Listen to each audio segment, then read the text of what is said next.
All right, everybody. I think we will get started for this evening.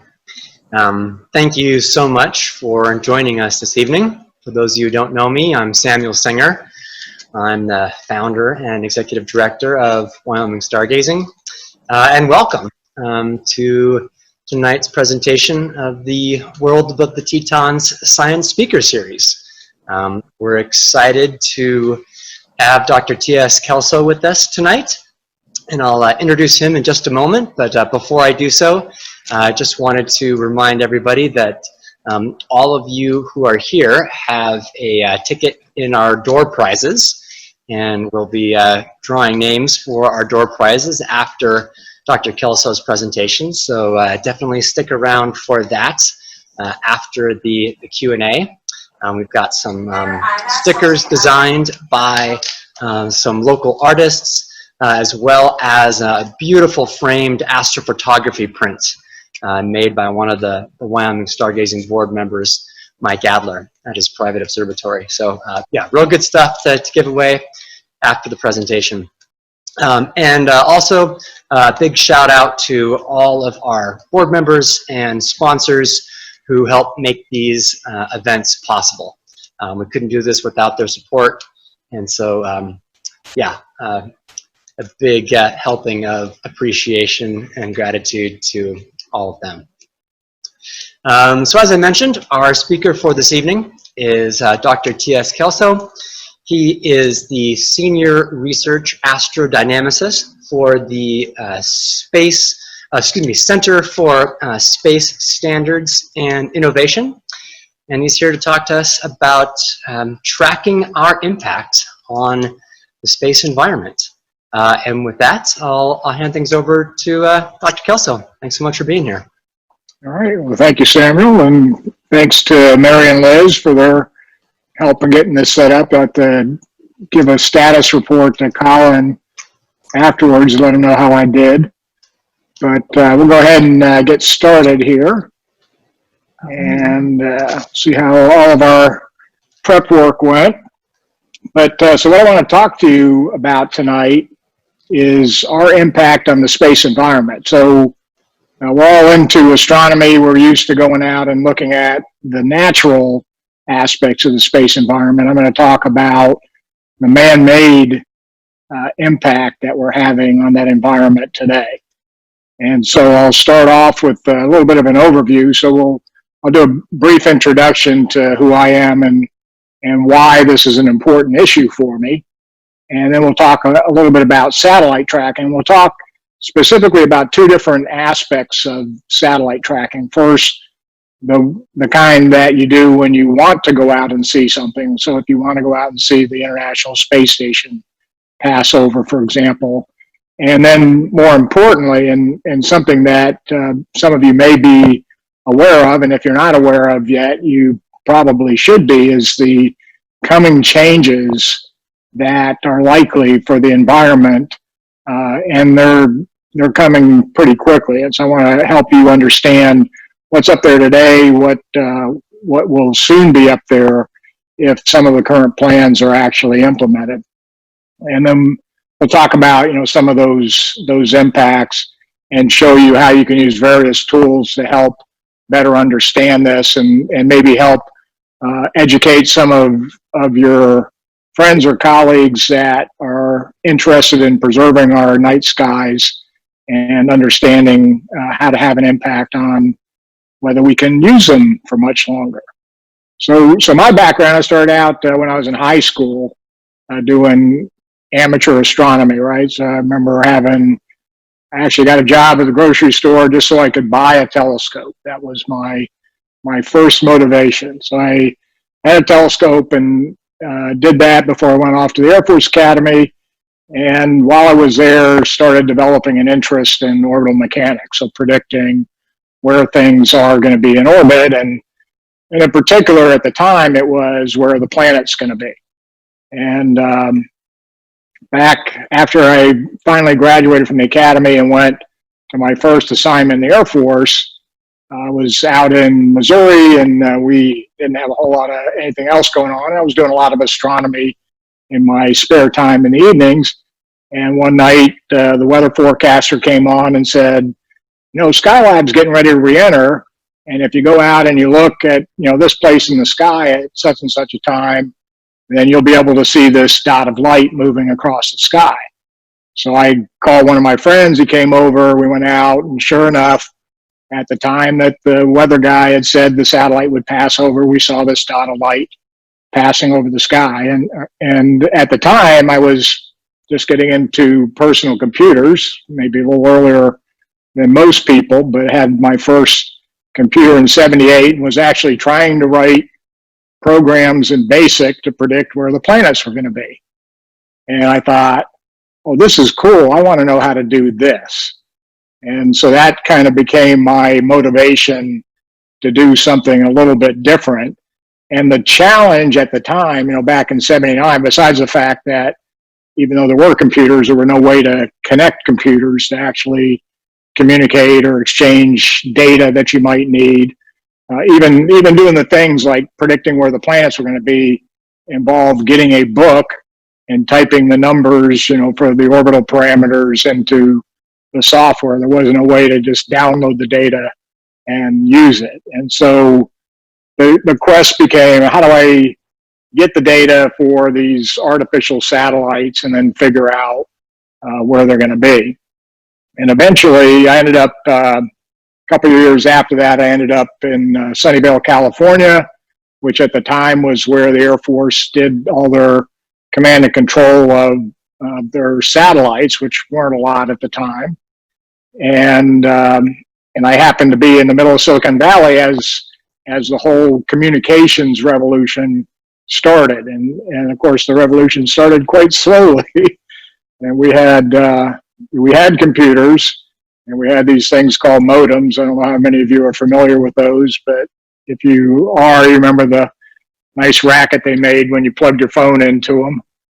And the quest was, well, how are you going to use this? And I ended up working with some of the guys that were developing software and providing feedback. And one day I got this genius idea because I had found a source for data and thought, there's probably other people that want to know where these satellites are. If I type those up for my use, I could put them on the computer and then they could just dial in and download that data and they wouldn't have to type it in. And that went from single person at a time dialing into your home phone number to use your computer for a couple of minutes to do something like that, to today where Celestrak actually supports on the order of about 500,000 unique users every day. And so it's kind of, I never would have imagined 35 years ago that I would still be doing this at this point, but there I am. And the interesting thing about that, and I think the interesting aspect for any of these types of science, whether it's astronomy or what we call space situation awareness, trying to keep track of what's up in Earth orbit that we put up there, the curiosity to learn about what's there, and then the ability to find information to help you feed that curiosity is how we encourage people to leverage that. And so now I'm actually considered to be, world expert in doing just this kind of thing. So, and it all started out as a hobby, which is kind of interesting.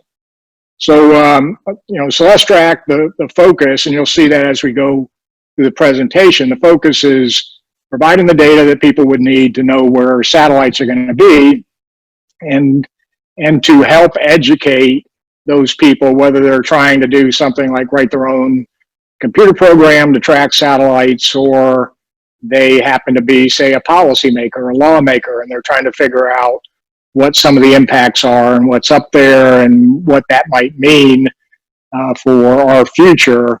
We're trying to provide that kind of a framework out there. And so it is gone from initially, and I'll show you briefly, the kind of data that I used to type up by hand in 1985. It's gone from people knowing, oh, I need this data, and then I'm going to use it in some software, to now making that a pretty seamless transition. And hopefully you'll find some of the things I show you today to be pretty easy to do, and easy enough that you could show one of your friends or colleagues that in a fairly quick time. And so my goal today is to help people to shorten the time from question to answer is the best way to say that. So if they are trying to figure out what's going on for a particular event, that they can get in and get that answered quickly without a lot of additional effort. So I mentioned in the overview that we're going to talk about two types of satellite tracking. So visual observing, most people are, at least to some extent, familiar with it. And one of the reasons they are is because back in the early days of the development of the space station, they decided to make it the International Space Station. And since they would be doing launches out of both the US and Russia, they decided to have the inclination be, what the inclination is from the Russian launch site. And so that's how we got the 51-degree inclination. But if you don't know, if you're not familiar with, how inclination relates in an orbit to what you can see, it's basically the northernmost and southernmost latitudes of the orbit. So if we had launched the space station in a 28-degree inclination, only people in, say, South Florida, South Texas, and here in Hawaii would be able to actually see passes of the space station. But because of that decision, we ended up where all of the continental United States can see it, a lot of Europe can see it, and that has really helped motivate people to learn more about what we're doing in space. And so we have this connection to this shared desire to explore the universe and learn more. And so the ISS went up, the shuttle was developed to support some of that. Hubble went into an orbit where, it's fairly big, it's bright, it's easy to see. And so there are people that go out on, every day. A lot of the people we support on Celestrak are on there specifically to find out when they can see things going on overhead. But as we go through this, what we're going to see is that there's a number of changes, and the changes are the result of something that we refer to in the area of space traffic management in particular, but probably more broadly in the development of the near-Earth space environment as new space. And so we're going from things where we might have had a handful to maybe a dozen satellites to, an order of magnitude or more times as many of those objects. And you'll see specifically what we're talking about there. And it's probably more than most of you are aware of, but it's something that we all need to be aware of. So there's a sudden growth, if you will, and this is coming in the next 10 years or so, of the satellite population compared to what we have today. And that is going to present challenges, probably not so much for visual observing, although I think you'll understand by the time we get to the end of the presentation that it will dramatically change our perception of the heavens when we look at it if these things happen. And so we'll talk about that, and I'll show you some examples for all this. And I'll point out, if you're not aware, this presentation, the PowerPoint presentation, is available on Dropbox. I think Samuel has the information. He can share that with you if you don't already have it. And there are links in the presentation that'll take you to some of the material I'm talking about, so you don't need to write things down or whatever. You can take the presentation and use that as a framework to follow up. So the first thing I want to talk about is understanding the environment. So I mentioned a little while ago that we refer to this in our community as space situational awareness. It's knowing, what's up there, what's it doing, where's it going, and particularly today, a lot of the emphasis is on mission assurance and safety of flight. Well, what do we mean by that? Well, mission assurance means I launch a satellite and it's going to do a particular mission, and we want to make sure that all the things that are required to allow that satellite to operate are done. And so that might include, making sure that you charge the batteries on the satellite just like you do on your phone. If you don't have the solar panels deployed, then your mission is probably not going to last long. But the area that I've been heavily involved in is safety of flight, and that typically involves making sure that you don't run your satellite into somebody else's satellite, because that makes for a really bad day, and we'll talk a little bit about that in a bit too. So, we're focused on trying to prevent that. You can't do that unless you know what's up there and where it's at, where it's going. And so the natural question would be, well, what is up there today? And so we started launching satellites in 1957. The Russians launched Sputnik 1 on October 4th. And if you look underneath that, I'm showing you what the numbers are today. So we went from one satellite in October of 1957 to today we have, and the U.S. Space Force estimates that they track about 26,000 objects the size of a softball or larger up in Earth orbit. So how does that break down? Well, we do launches to put satellites up in orbit, and I refer to them here as payloads, because any object, whether it's a payload or rocket body or an asteroid or whatever, whether it has a mission, so to speak, is a satellite. That's typically how we refer to it. But payloads are the things that we're actually building the rockets to put up into orbit. But so we've launched almost 9,500 payloads into Earth orbit since 1957. And almost 6,000 of those are still in orbit. So yes, they do decay, but it takes sometimes decades or even longer for them to do that. And of those 6,000, only half of them are actually working. So we have launched a lot of satellites up into orbit, and a lot of them are just left there. You might think of it going down the highway as if people, when their car died, they just pulled over to the side of the road and left it there. Except in orbit, you don't pull over to the side of the road. It still keeps moving at very high velocity. And so that's obviously one of the issues for safety of flight. So we have 3,000 active satellites, but in the process of launching all of that stuff, we've generated what are 15,000 pieces of debris, and that's over and above the dead satellites that we were just kind of referring to. So there's 3,000 dead satellites up there, and then there's another 15,000 pieces of debris that are things like rocket bodies, other upper stages, results of satellite rocket bodies exploding, collisions, you name it.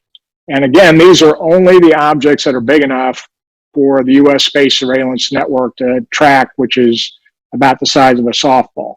So if we look at everything that we have in orbit that we're tracking right now, and the numbers are not necessarily going to add up. I will say it's I'll ascribe it to bookkeeping issues.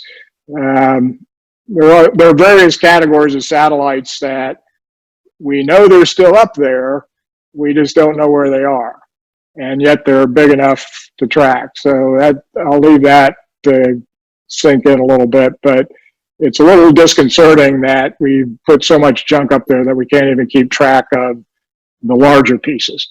So if you get curious, I mentioned, in the slide that this is from August 5th. I wanted to make sure that I had all the numbers right, but if you click on the link, you'll go to a page on Celestrak that we call the SatCat, the Satellite Catalog Box Score, and it shows a breakdown by country, or in some cases organizations, for how many satellites they've launched. So if you look at CIS is the Commonwealth of Independent States, and these are all the numbers for, essentially for Russia. And if you go all the way to the bottom of that table, you'll see the totals that I was showing on the slide. So you can see how many payloads are on orbit, how many have decayed, how many total were launched, and how many are actually still working. And this gets updated at least once a day on the website. And then if you're interested in how that breaks down graphically, because sometimes just looking at the numbers can make your head hurt, but if you wanted to see, well, how does that evolve over time? Is it, getting better? Is it getting worse? you find out that, yes, it's actually getting worse. So the main line we're interested in is this green line that shows what's on orbit. And you can see that, from back here in 1957, it started off and there's a slow climb, there's a couple of bumps, and we went along, and it actually looked like it might be slowing down here in the late 90s. And then we had two big bumps in that population. The first bump was when the Chinese decided that they were going to test an anti-satellite weapon against one of their satellites in Earth orbit, and they generated something over 3,000 pieces of debris large enough to be tracked. And so the lesson from that obviously was, please don't do that. That is not a responsible thing to do when you look at, particularly when you look at where we were about 10,000 total objects in orbit, and we increased that 3,000 objects in just one event. And the fact that it doesn't go straight up is because it took our space surveillance network months to catalog all the pieces and finally start tracking them. And then just as things seemed to be getting back under control, then we had the collision of the Iridium 33 and Cosmos 2251 satellites in orbit, unintentional. Iridium 33 was operational.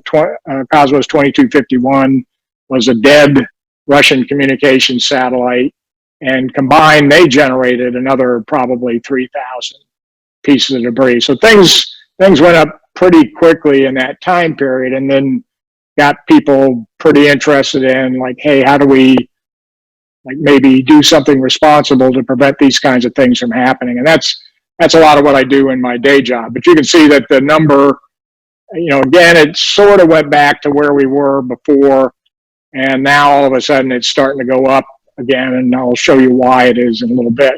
But the main thing that you might be interested in, the other thing, is the decay numbers, because a lot of people will make assertions that things will naturally decay from Earth orbit, and you'll notice that there were a lot of things decaying early on because we were putting them into lower orbits, but as we put them into higher orbits, the number of decays really isn't increasing as quickly. And so the bottom line there is we cannot rely on nature to clean up for us in space any more than we can, say, in the ocean or the air, and we need to do something about that. So that's kind of where we are today. But that's just a bunch of numbers and graphs. So I mentioned this graph. We already talked about it. I'm going to skip over that. Of course, my cursor just disappeared. But this is what it looks like in Earth orbit today. This is a representation from a tool that we call orbit visualization that runs on Celestrak, and I'm going to show you in a minute how to get to that. The thing I want to point out, and excuse me a second here, because my cursor keeps disappearing. So first thing I want to do before we go in and we look at the actual tool is I want to talk a little bit about what we're seeing here. So this is almost 20,000 objects that we're tracking up in Earth orbit today. We said there was about 21,000 that are being tracked, and we have data for about 20,000 that's available to the public. And you can see that, a large number of them are down here pretty close to the Earth. Now, realize the dots just represent the location. They're not the size of the object, but you get the sense that there's a lot of stuff there, and it's all over the place. And then you see this green ring out here. Well, that's 37,000 kilometers out from the Earth, and that's the geobelt. So that's all those satellites that do dish TV, direct TV, those kinds of things for broadcasting various types of data around the world. And then you'll notice that, well, those are green, and then I see red things, and I see orange things, and it looks like there's some gray things in here. And so we color code that in a way to help that be more understandable. So green are those active satellites that we talked about. So you can see which ones of the satellites are still working. The orange ones, like the guy over here, are the ones that are dead and that are still up there all over the near-Earth space environment. And then red are rocket bodies. And I color them red because when we do space traffic management, we're particularly interested in what the impact might be if you got hit by something. And a lot of these are the size of a school bus or larger. So getting hit by them, not at like 50 miles an hour, but at maybe 7.5 kilometers a second, you know, like 17,000 miles an hour could be absolutely devastating. So if you click on that link for that, whoops, hang on a second. If you click on that screen, it'll take you to our homepage, and there's an orbit visualization link here. And we've done this all in JavaScript. So if you have a modern browser, doesn't make any difference what operating system you're on. It'll load the globe, and then we just loaded 20,000 satellites into this scenario. And I have to apologize because I'm doing the testing on Zoom, and the playback is kind of clunky because of the way it does the video. But if you do this in your browser, you should be able to get very good representation. You can do things like speed up the animation. I'm looking at it on my iPad. It doesn't look very sped up, but it's if you do it on your browser, it'll be very smooth. You'll see things moving around, like you'll notice that there's this line of satellites here. This is one of the Starlink launches. So you have this line of, you know, individual satellites that all went up on the same launch, and they're still kind of flying in formation. But you can zoom in and out. You can see the population. You can do things very quickly, and you may not be able to see some of these, but I'll show you how it works. So we have 19,498 objects in the representation. If you wanted to quickly see how many active satellites we have data for, find out we have 2,834, and you can see where those satellites are located up in Earth orbit. And you can do the same thing by typing instead of active. You can say, well, show me where all the dead satellites are, and you can see that, again, they're spread out around the geo belt. You can see there's a lot of stuff up here in geo, and there's geo being geosynchronous orbit. Sorry, some of you may not be familiar with the acronyms we use. And then LEO, low Earth orbit, you can see that there's a lot of stuff there. And then, of course, the ones that we were talking about that we're really concerned about, if you do rocket, you can see where all of the individual rocket bodies are. And if you do something like click on any of them, it'll show you the orbit for that particular object, and you can see where it is in space over time. You can go to real time quickly. You can animate around. You can even do things like tag onto a satellite. Whoops, going too fast. Tag onto a satellite and fly along with it to see, what that environment looks like, including like all of the satellites around here behind it. And so we're just looking at rocket bodies that are aimlessly floating through space. So the idea here is to try to make this type of information easily accessible and hopefully understandable. So when we talk about visual observing, the first question you might ask is, well, you said we had 21,000 objects. I'm pretty sure when I go out and look at the sky at night, I don't see tons of satellites crisscrossing the sky. Why is that? And it comes down to some of the things that we're all familiar with as astronomers, the fact that, even though some of these things might be bright, they may not appear to be bright because there's a difference between magnitude and apparent magnitude. And so for stars, for example, the sun is the brightest object in our sky because it's right up on top of us, whereas there are many other stars that are much, much brighter from an absolute perspective than the sun, but because of their distance, don't look as bright. And satellites work the same way.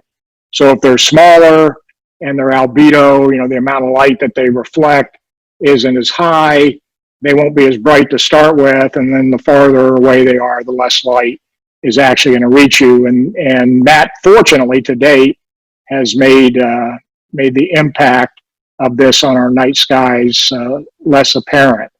And then, of course, to see a satellite in Earth orbit, it's different than a star because the satellite doesn't have its own light source. It has to reflect light from the sun. So we can't see the satellite if it's not in sunlight. In other words, it can't be in the shadow of the Earth. And the observer has to be, on the ground, has to be dark enough sky that they can see that, which is, in the period between civil twilight. So when the sun is more than 6 degrees below the horizon. And so graphically, this is what that looks like. And this obviously isn't to scale, but you got the sun over here, you got the Earth here, you got some satellite. Because the sun isn't a point source, we get an umbra, and then we get a penumbra. Now, the reality is the sun's close to a point source, so the penumbra is pretty close to where the umbra is. But if the satellite is back here going through shadow, it's not going to be visible on the ground, no matter how close it is. And in fact, the closer it is to the Earth, the longer it's going to spend in Earth's shadow. And so there's those kinds of factors that limit, the part of the population we can see. And so the farther out they are, the more likely they are to be in sunlight, but then that affects their apparent magnitude and makes them less easily visible. And there's actually an article, if you click on that link, that talks about, I wrote this back in '96, but that talks about some of the aspects of how we do these calculations to figure out when a satellite is or isn't visible. And the nice thing about what we're going to do here is we're going to show you that we can do all that for you and make that pretty easy. So Samuel mentioned that Jackson Hole has some very nice dark skies, which I've had the experience of, or the opportunity to experience in the past. But I live on Maui, and we have probably the third best viewing conditions on the planet, which is just amazing. And this is a view from up on Haleakala, which is at 10,000 feet. And it takes about an hour and a half to get there from my house. And this was part of a time lapse that I was taking one night, as this is in June, and you can see, I lost my cursor again. You can see the Milky Way here kind of horizontal on the ground. So about this time of year, as the sky is getting dark, the Milky Way is just starting to come up. And my focus for going up there that night was to see this reddish glow over here in the distance. This is actually looking over Big Island, so where all the large observatories are on Hawaii Island. And these are the sodium lights that you typically see First City. This is Kailua Kona over on Big Island. And this is actually Kilauea when it was erupting back 2 years ago in June. And I was supposed to be on Big Island that week, and that whole plan got canceled because we were supposed to be staying at Volcanoes National Park. And let's just say it wasn't the best time to be visiting. But the one thing I wanted to point out, and I actually have this printed on metal in my living room right behind the computer. This is one of the screen grabs or the photographs that went into the time lapse. But if you look, and just this chance photograph, you see here's 2 satellite streets over here. Here's another one here. Here's one. Here's one. And then there's a really faint one here. This is Jupiter. And there's some light clouds, and you can see the clouds lighting up. And if you want to see the whole time lapse, all you have to do is click on the image, and it'll take you to Dropbox, and it'll load the video for that. And so you can play it there, or you can download it. It probably won't play very well for you on your computer, but you get the sense. You can see the Milky Way coming up, the clouds drifting across Jupiter. And as it gets darker, you'll notice that those little streaks that you see go flying through, like the ones that are down low are usually airplanes, but the ones up here will slowly disappear as the Earth's shadow is rising up in the sky as the sun's going down. So that was kind of the goal there, but we get photobombed with satellites every time we go out to do astrophotography. And that's one of the examples. Now, one of the things that I do And I have a telescope in the backyard, 11-inch, that is set up to track satellites out in GEO. And we do that as part of our effort to try to perform safety of flight kinds of things. And so this is a shot. This is one of the better ones that I've done, but I took the time to label these when I did it.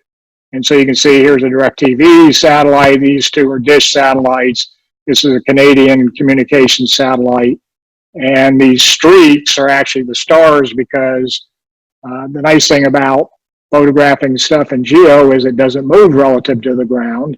And so you can actually turn off your clock drive on your telescope and take the pictures. And so you have a link here to do the same thing. You can come in and look at it, and it'll show you the animation. You'll even see a satellite going through the geoplane, and then you can see the stars streaking by as these 4 dots just appear to sit fixed in space, hovering over the Earth. So that's why we call them geostationary satellites, because they actually, for the most part, just sit in one spot in the sky all day long, because they're matching the Earth's rotation rate. So all these resources are available in the presentation, and obviously if you have any questions afterwards, you can feel free to ask. So you think, well, okay, so that's where we are today. And part of where we are today is that, we're starting to see that new space impact. So we have some of these satellites, like Planet has launched 150, what we refer to as CubeSats. They're literally the size of, like, they're smaller than a bread box, I guess would be the best way to say it. They're 30 centimeters by 10 centimeters square on the end. And so you could hold one in your hand, and they've got 150 of them. Another company called Spire has 89 of them. The nice thing is, from an astronomy perspective, is you can't see them from orbit. But you'll notice the next section is the part where we're really concerned, is that there are these large constellations, and I mean large, that are coming for things like Starlink, that's being launched by SpaceX, OneWeb, which amazingly filed for bankruptcy a couple of months ago, and then filed for more applications to launch more satellites. So we'll see how that works. What we're hoping doesn't happen is that we get somebody that launches a lot of satellites, then goes bankrupt and just leaves them up there as obstacles to navigate around or try not to get hit by. But Amazon's involved with that, with 3,000, and so is Boeing. But the current applications, remember I said 3,000 active satellites today, the current applications for the next 10 years is over 100,000 new satellites. So when I said an order of magnitude or two, I was not exaggerating. This is what's coming down the pike. And we actually put together a video at my company headquarters near Philadelphia, where we talked about the 10 years of that. And I'm not going to show the video here. I'll encourage you to check it out. I will point out that when we did the video in December, the number was like 50,000, and it's already doubled. Now, are all those going to launch? No. But even if 10% of them launch, that's a huge impact on the number of satellites that we're talking about adding to the environment. And the screen grab here is not the full 50,000. And so if you check the video, it'll show you how that population is forecasted to grow over the next 10 years. And we're working on trying to update that with one for the full 107,000 that are being considered. So we're seeing that, and you might think, well, okay, so you said that most of them aren't visible for a variety of reasons, and that's 10 years, so we got some time to do something about it. Well, not as much time as you might think. So Starlink is one of those constellations, and they've had 10 launches. In fact, they just did one yesterday. So on the 7th, they launched another 57 satellites. They've now launched 595. They're doing about 60 a launch. Sometimes they have other passengers, and they leave a couple off for the other passengers. And OneWeb has launched 74 satellites. So they're the ones in bankruptcy right now. But the United Kingdom and company in, I think in Israel, maybe getting that wrong. But anyway, two purchasers came up and put $1 billion down on buying this constellation. So presumably it will continue. And so if you want to see how those satellites look, I would encourage you to go check either the current or the supplemental data on Celestrak. And I'll briefly tell you what we're looking at here. So I mentioned we have this orbital data. That's what the orbital data looks like. So for most people, you know, we refer to them as TLEs or two-line element sets because they're 2 lines of data. And back in the 70s and 80s, that was like the most amount of data you could actually transmit in any way between military computers. So we're kind of stuck with this format, but that's about to change. But most people don't have a clue what this is or what the numbers represent or what to do with them. And so, you know, we make that a little bit more digestible. We have tables where you can, you know, search for something like, say, Starlink. There aren't any in here, but you can sort on things like, well, which one has the highest apogee, which one has the lowest or highest perigee, how old or new is the data, you know, that kind of stuff. But more importantly, you want to check out the globe. So the things we were doing, and I'll point out real quickly, we have a tutorial on how to use the orbit visualization down here. But if you just wanted to see what's launched in the last 30 days, for example, you can do the same thing that we did from the main page. You can load the globe, and then it'll load all the data associated with that right into your browser. And so here's all the stuff we've launched. Now you notice it's not all just green stuff. It's not all new active satellites. We've got rocket bodies that are being added to the population. We've got other types of debris. Some of it's, you know, down here in LEO. Other stuff is going out to GEO. And again, you know, you can animate through the data and see what's going on. You can actually, you know, like pick. Oops, I didn't pick it right, but you can go in and pick one of the satellites and then fly along with it and watch, you know, which is kind of interesting on the ones where you're zooming in and out, you know, going from apogee to perigee. So there's a lot of stuff that you can check out and learn in the tool. But the main thing I want to show you is that the constellations like Starlink are in here as well. And if you want to see what that constellation looks like, and I'll caveat it, it's not today because this is the US government data, and they do not yet have the data for the launch from this week, but we actually work with SpaceX and have, and I'll show you that in a second. But you can see that, you know, this train of satellites that we saw before, those are Starlink satellites. And you can see just by clicking on any of them, including, like, here's one that's already dead that's up there in orbit. And so you can go in there, you can see, you know, what the distribution of satellites is already. And this is for 600 satellites. So we're not even to the point. They're supposed to have their next launch in about a week and a half. So this is growing pretty quickly. I think their initial goal was to get 1,200 satellites up this year. And so that's like a 30% increase in the active satellite population just for Starlink. And so what the data that we work to share with the astronomical community, I've worked with them to try to understand the impact for tracking these things. So how bright are they? How might that affect, you know, observations, is in what we call the supplemental data. So we take data from SpaceX and we generate the data that we saw on that one screen, all those numbers, so that most of the software that's out there that knows how to use that can use it. And that actually includes the data from the launch a day ago. And I'll show you how that looks here in just a second. So, and it actually played nice and it came right up on the screen. So all the green ones are the ones that we know about, and these white ones are actually the latest launch. And you can see, and I'm just going to like double click on one of them to get in here, but they're all pretty close together.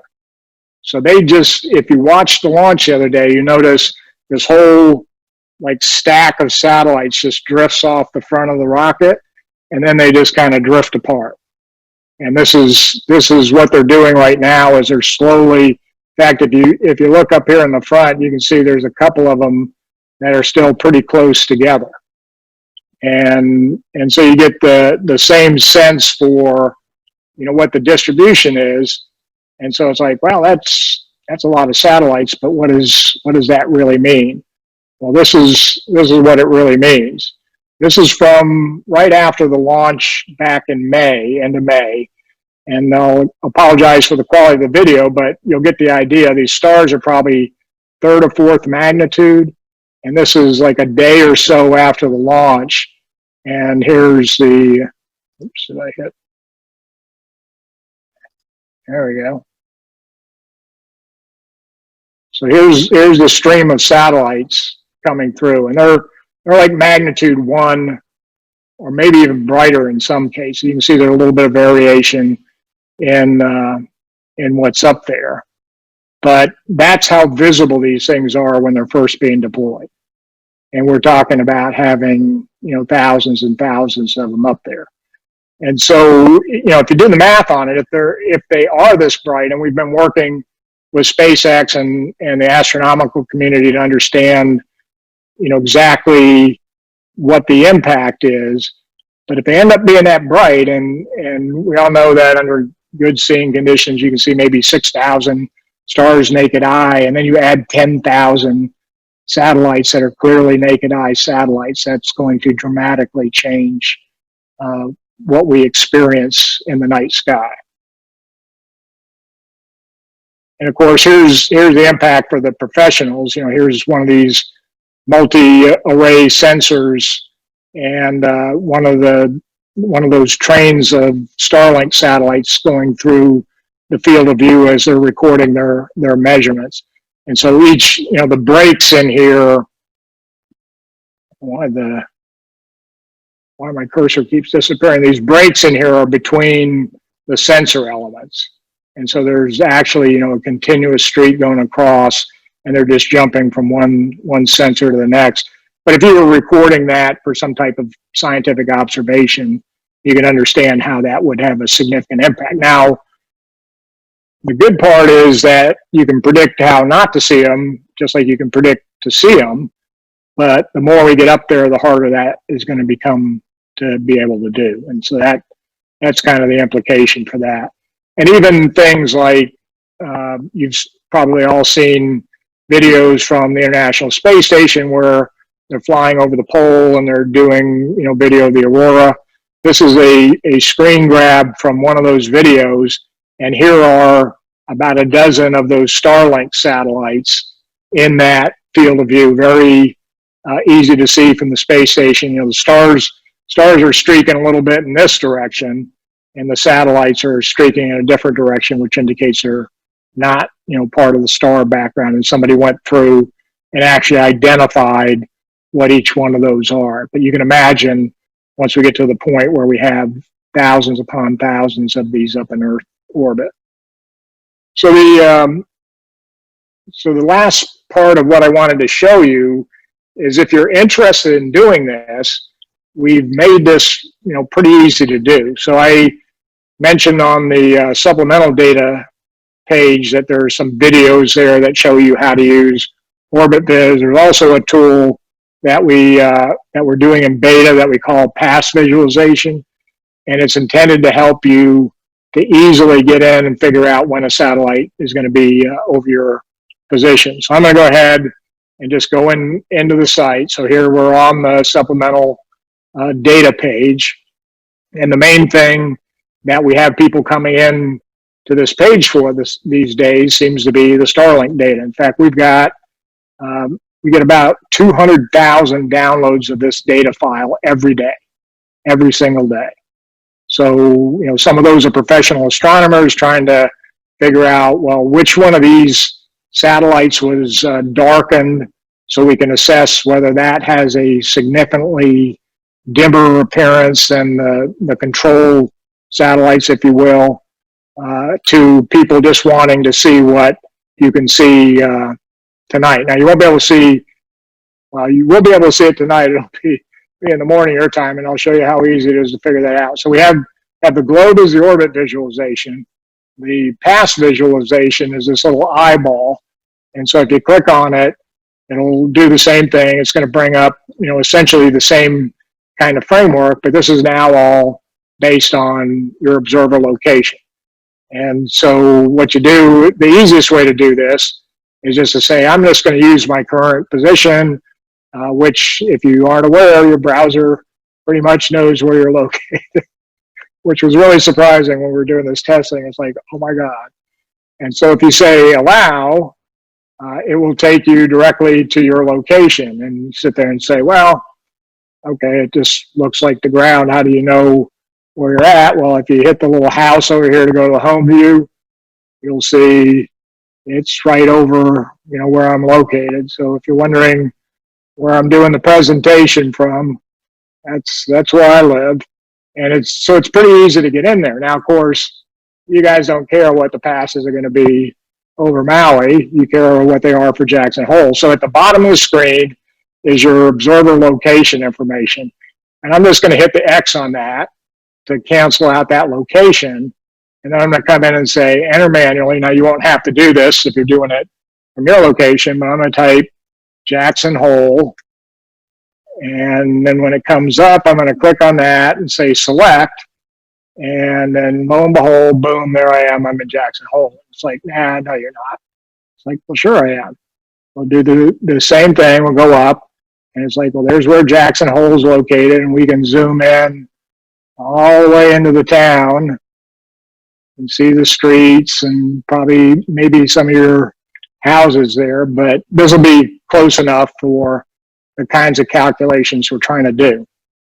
So if you wanted to see that train, and I would encourage it, because I think, one, I still get, even though I know what the impact is, I find it kind of intriguing, exciting, to see this train of 60 satellites come buzzing overhead, because it's not anything that most of us have seen before.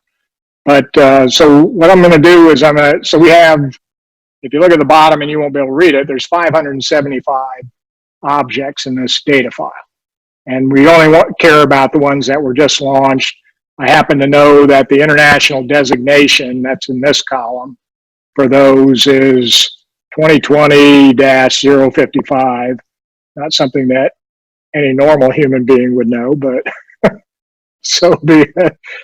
And I happen to also know that the first satellite that is leading that train right now is Starlink 1539. So I can come in over here and I can say, yeah, I just want to see when it's going to be visible over my location. And literally, that's all you have to do is you have to click on visible only, and it does the calculation. Now, so you see it, jump back to the ground where your location is. The one thing you have to remember to do, and this is a bug, and it is a beta version, and we're going to fix this hopefully soon, but you have to click this off so that you can see the data. And really kind of annoying. But now every one of the passes for the next 7 days over your location that's visible. So in other words, satellites and sunlight, the observer has the sun more than 6 degrees below the horizon. Those are all listed here. Now you can see some of them don't last very long. That one only lasts a second. I wouldn't waste my time going out trying to see that. But there happens to be one that's almost 6 minutes long at 3:47 in the morning, your local time. And if you click on the time, it will take you directly to that view in the past visualization window. And so you can see here's Starlink 1539, and you can see all of the other Starlink. This is what it's going to look like if you look up in the sky. Now, the one thing that we haven't added into this yet, and you have to kind of look at the data in the table for right now, is that the starting elevation is 17 degrees. that means that the satellites are coming out of Earth eclipse at this point. So they've been going along, this is all in eclipse. And so if you go out and you look for this, you have clear skies at 3:47 in the morning, and you look at 328 azimuth and 17 degrees up, you're going to see all of a sudden this string of dots just like appear out of nowhere and start streaking across the sky. Now you can animate that in real time, so you can see, things slowly moving. We use the same background that Sky Safari uses because we work closely with them on a number of projects. And you can animate the speed faster, so you can get a sense for what the past looks like over time. You can go backwards if you want to as well. But you can see, how the past geometry changes as it goes overhead. And you can look over here at, the end azimuth, the end elevation is actually at the horizon. So it's still in sunlight at that point, which you kind of expect. But you can jump to any of the times in here directly. So you have another pass at 5:20 in the morning, gets up to 15 degrees, 16 degrees, and you can do the same thing, see how that looks. But it's a great opportunity to see how this works. And the nice part about it is we're doing this on the computer, but this will run on a tablet. It'll run on your phone. So you can load it up, go to the website, load this up on your phone, and then look at your phone and see, where the satellites are as you're out there looking for it. So it's intended to be, very, very easy to use platform for doing this and help people to better understand that environment. So I know that that's kind of a lot of information, but hopefully you found not only the aspect of what's up there interesting, but maybe you learned a few things about what's coming, and you might want to get involved in learning more about that, or even being active in trying to decide how that comes out, because there is no government organization at this point that has any requirement that says you have to make sure you don't impact the viewing environment above our heads to deploy any of these satellites. And that's one of the many issues that's being debated right now, whether we need that or not. Excuse me. So that concludes my presentation. I'm happy to take questions. Thank you. I can turn the screen. Turn it. Yeah, TS, let me ask you a question. Why is it that the world needs 100,000 of these satellites? Why, you indicated that a rocket can launch 50 or 60 satellites. What are they all doing? Why do we need so many? Why do the people who send them up there need so many of them? What do they do? I have no idea, and so I actually did a presentation on this topic, not on the visual aspects like this, to a graduate seminar a week or two ago, and they're involved in a field called operations research. That's what I have my PhD in, and it's all about optimization. And I challenge the faculty and the students to answer that very question. It's like, why is it that we've gone from only needing 3,000 satellites to provide communications worldwide, and many of the things we do today uses satellites for communication, but we don't need 100,000 of them. And so is that really what's required? Is there some way to optimize that so we don't do damage to the environment? Because that's a real concern. And obviously as astronomers, it's a real concern that this is the legacy we're going to leave for our kids, is that they will not be able to go out and enjoy a natural sky if we actually follow through with this. So bottom line is, I do not know the answer to that question. I mean, most of these satellites, what are they doing? They're providing television, they're providing communication, they're looking at the weather, they're doing geography. Well, the 100,000 that we're talking about is specifically for communications. It's essentially to put an internet, if you want to think of it like cell phone towers in the sky.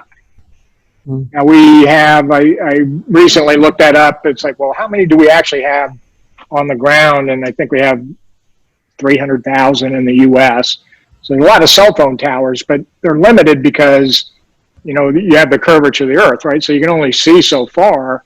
If you put something up, 500 kilometers, it would seem it would cover a lot more territory. You wouldn't need hundreds of thousands of them. I honestly do not know the answer to that question.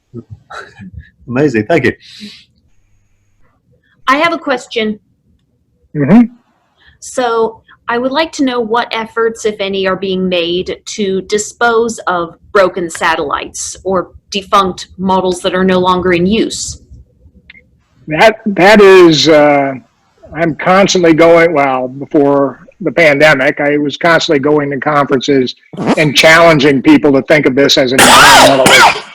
That just like, when you go to the park, if you pack something in, you pack it out.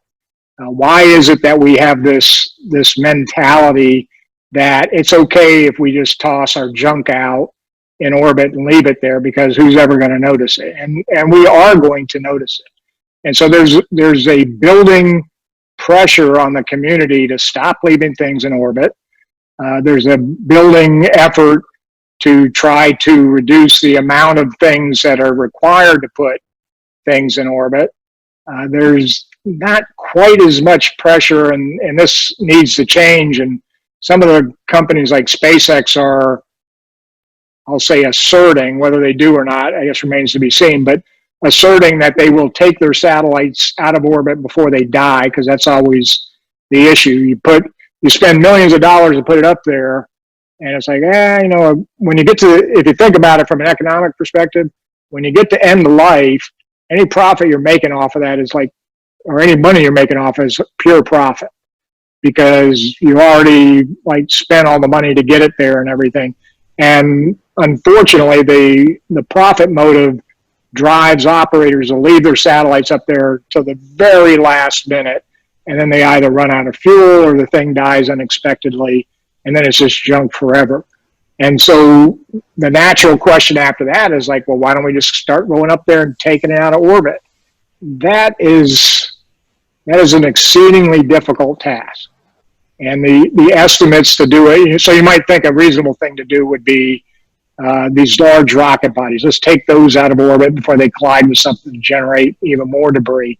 The estimates are on the order of like $100 million to do one. And so you get into the question of who's going to pay for that. And right now, there's no good answer. There are people working aspects of it that, politely, I will say, they ignore many of the most difficult aspects of actually doing it. So it's like, well, if I'm sitting in front of the satellite, I have this arm and I'll just grab the satellite and then I'll re-enter. And they completely ignore things like, rendezvousing and getting in close proximity with another object is a highly non-trivial task.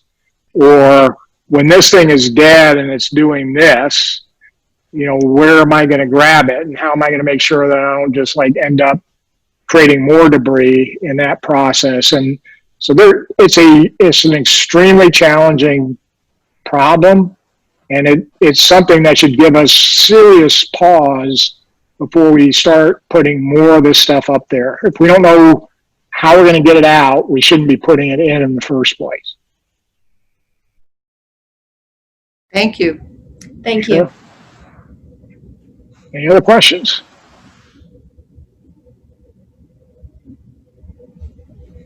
Actually didn't go over on time. That's always If nobody else is going to ask a question, whose job is it to ask that question? About I think it's my job, unfortunately. it's your job. You're the blame.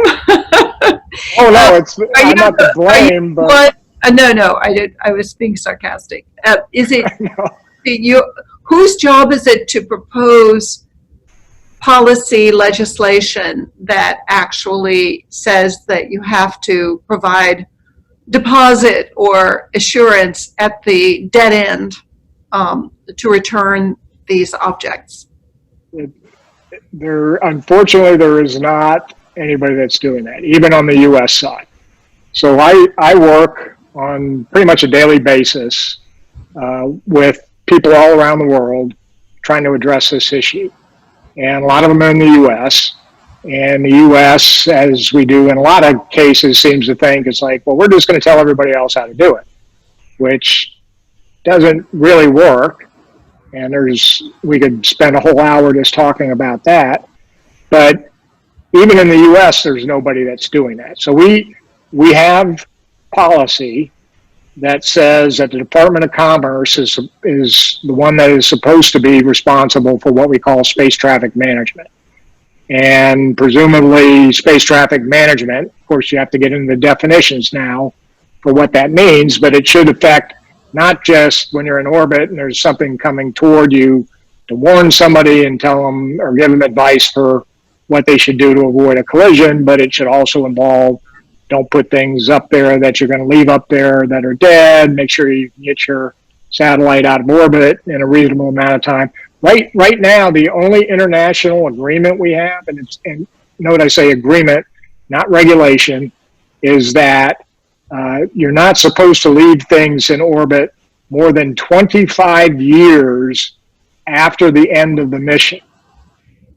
Not 25 years from when you launch, 25 years from after the mission. So if you think some of these satellites in geostationary orbit, for example, might be up there 15, 20 years before they finally die.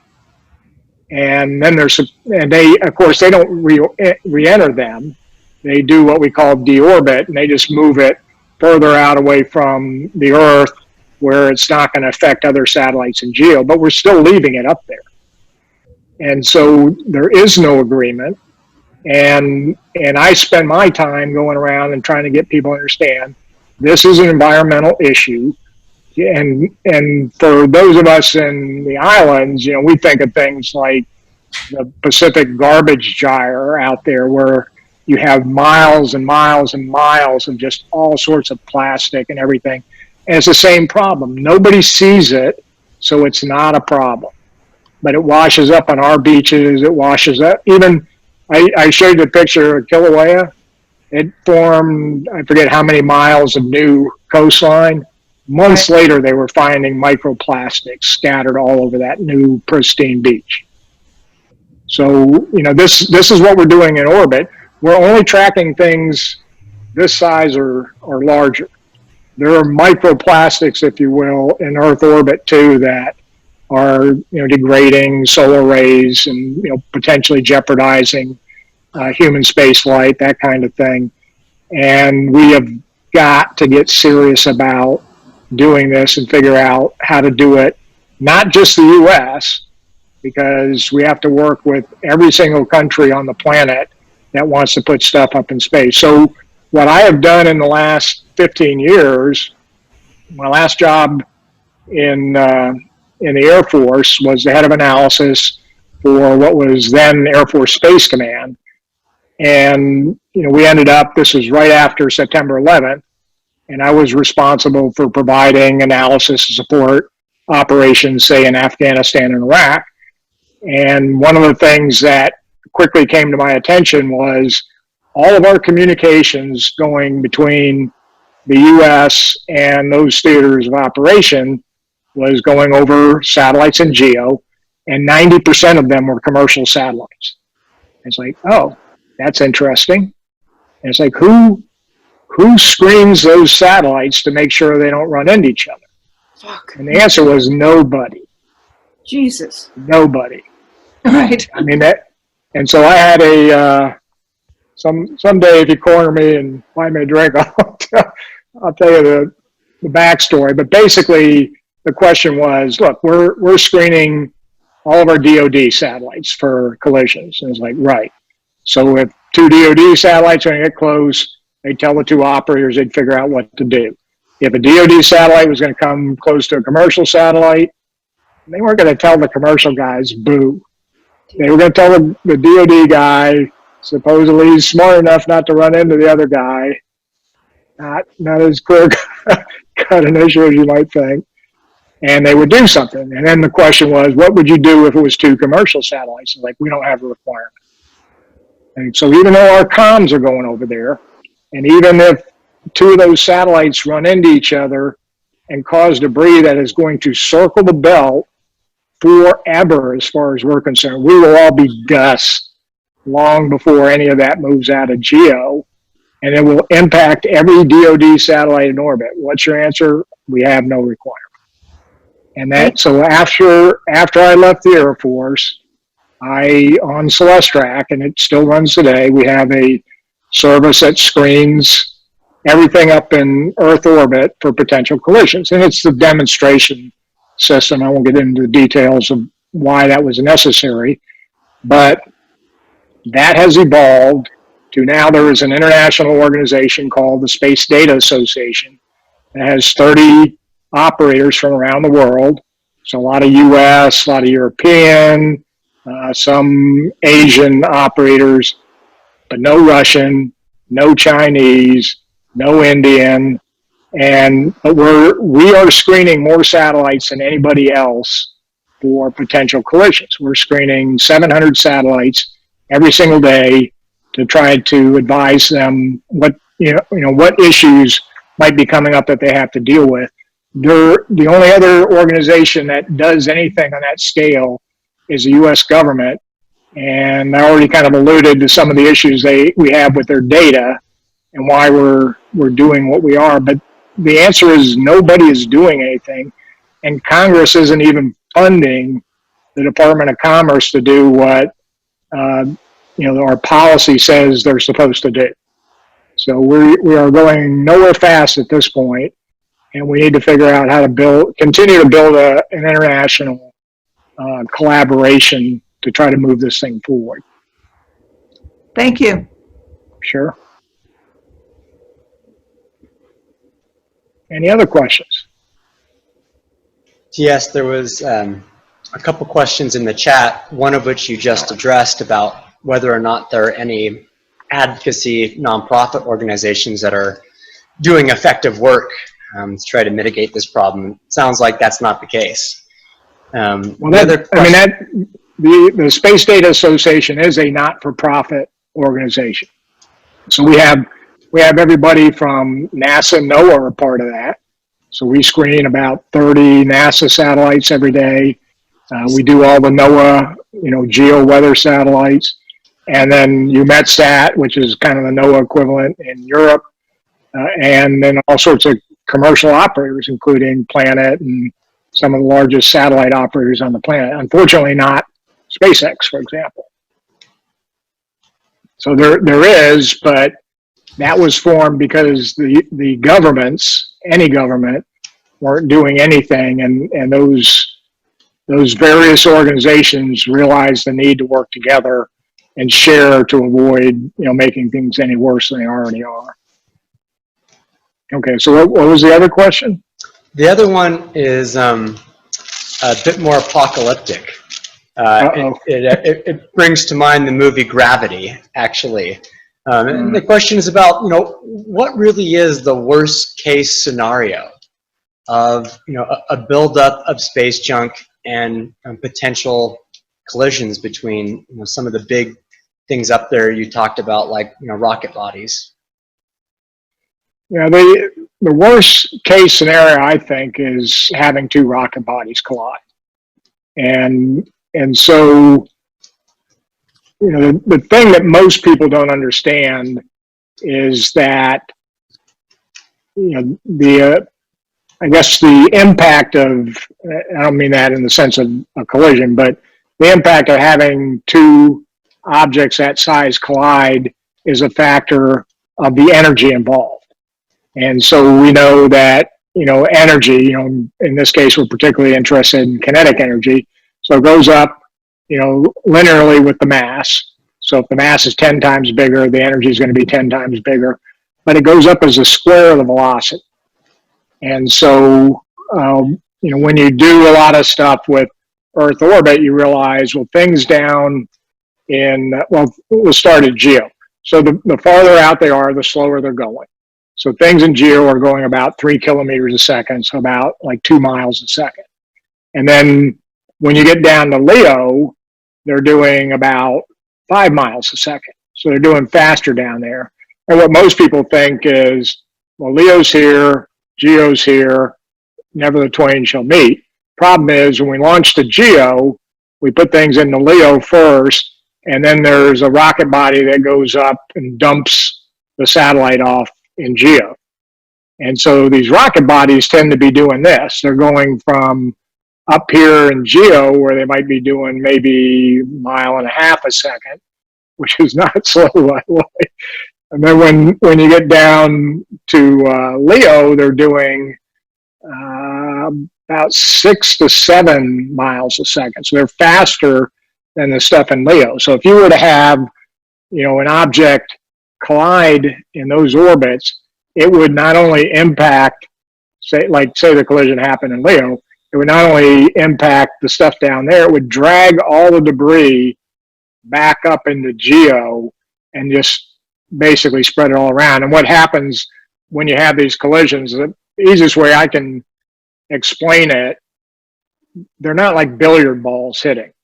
The velocities involved, they're going faster than the speed of sound.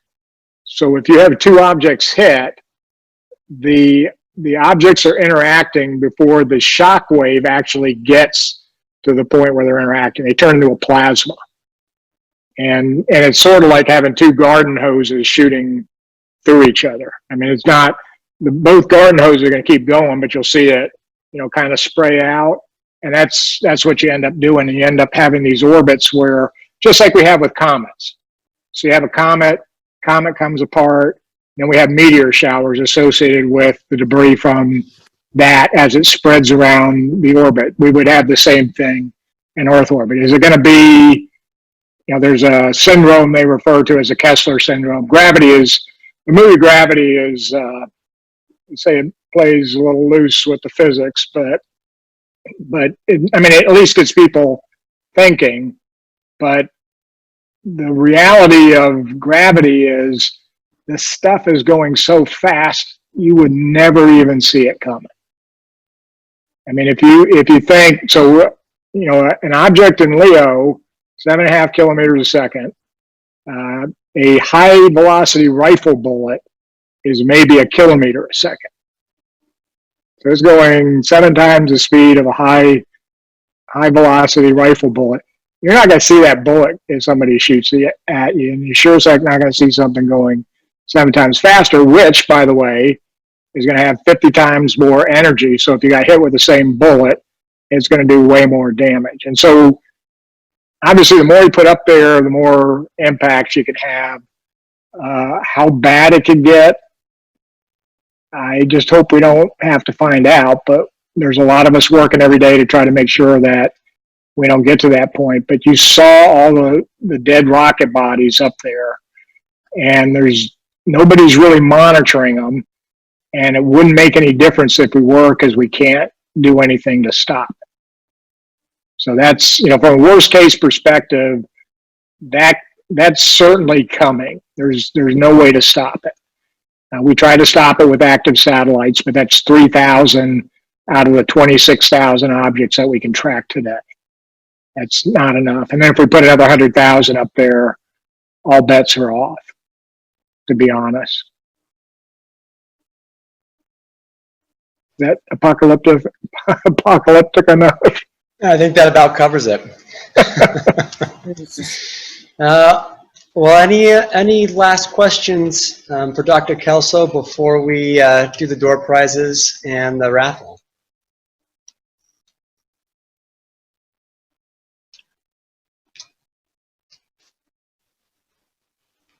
All right. No. All right. So as I mentioned, everyone who's here is entered into the door prizes. I think we've got 4 door prizes to give away. The first is this pretty cool eclipse sticker from the 2017 eclipse, designed by local artists Holly Sage Art. And the winner of that sticker is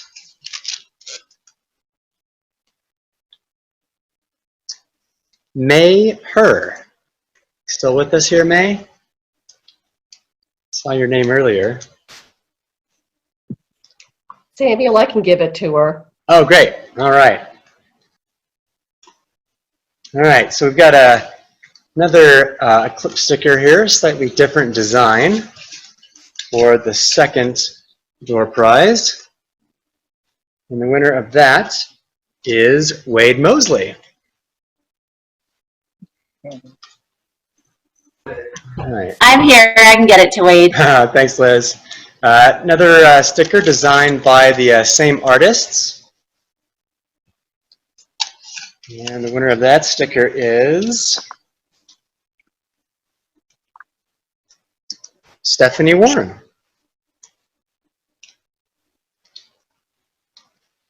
All right, and we now have a Eclipse t-shirt with that same design on the front and the Wyoming Stargazing logo on the back.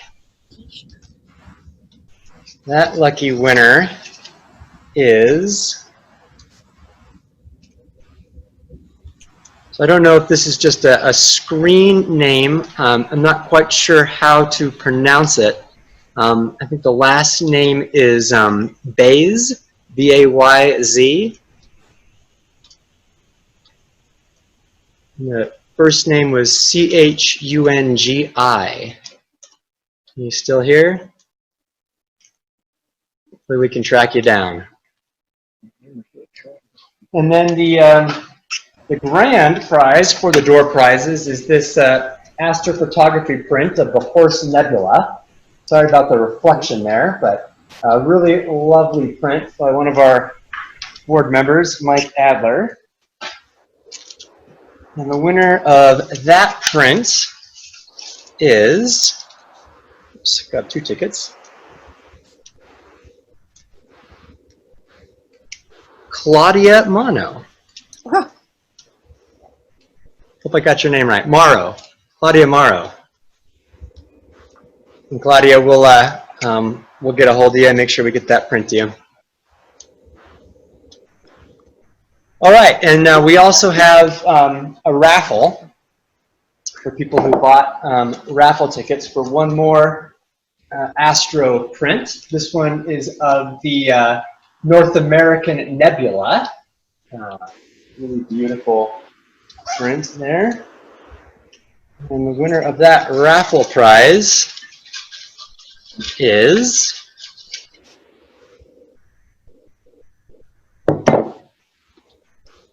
J.R. Dalby. Yay! Thank you. You are welcome, sir.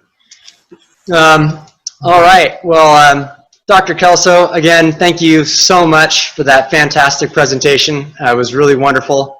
Really appreciate your time. And this presentation was recorded, and we'll get it up onto our YouTube channel if anybody wants to share it with their friends. One last thing I wanted to mention before we all leave. Many of you already know this. Wyoming Stargazing is a 501c3 nonprofit organization, and we're actually in the middle of a community fundraising event right now. We get about a 50% match on all of our donations over the next month. So if you like this program and you like the other programming that we do, we'd really appreciate your support during this time where we can maximize on your generosity. And the links to donate can be found on our website, wyomingstargazing.org, and I'll also put it in the chat room as well. And again, thanks so much to everybody who joined us this evening, and I hope you have a fantastic night. Hope to see you again soon. Thank Good. you, TS. Aloha. Thank you. Aloha. That was great. Yeah, thank you very much. That was You're very welcome. wonderful. Thank you.